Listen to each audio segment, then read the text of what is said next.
അച്ഛമ്മ എന്നടി ഇന്ന് ഞാൻ വൈകിട്ട് അതിരമഴ പള്ളിയിൽ പോവാ. കുറച്ച് പൈസ തരാമോ പെരുന്നാളൂടെ? എന്റെ മോളെ എന്റെ കുറച്ച് പൈസ ഉണ്ടായിരുന്നു.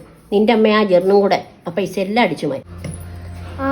ജെറിന്റെ വരുന്നുണ്ട്. അച്ഛമ്മ എനിക്കൊരു 100 രൂപ തരുവാണെങ്കിൽ ജെറിനാടെ ഞാൻ 200 രൂപ വാങ്ങിച്ചു തരാം. ഇത്രയും ബുദ്ധിയുള്ള എന്നെ അവൻ പറ്റിച്ചു, പിന്നെ നിന്നെ. അച്ഛമ്മ ഒരു 100 രൂപ താ. എല്ലാരും വിളിച്ചേ വാ, വീഡിയോ എടുക്കാം വാ. നമുക്ക് അതിനു മുമ്പ് ഒരു ബെറ്റ് വെച്ചാലോ? ബെറ്റോ? പഞ്ചഗുസ്തി പിടിക്കാം. ജെറിനെ തോക്കുവാണെങ്കിൽ എനിക്ക് 100 തരണം. ഞാൻ തോക്കുവാണെങ്കിൽ ജെറിനാക്ക് 100 രൂപ തരും. നീ തോറ്റാ 100 രൂപ എനിക്ക്. ഓക്കെ, ഞാൻ റെഡി.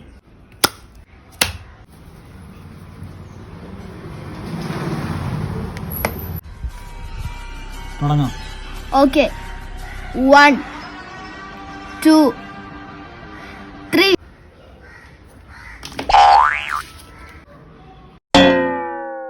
ഇത് അച്ഛമ്മയുടെ 100, ഇത് എന്റെ 100.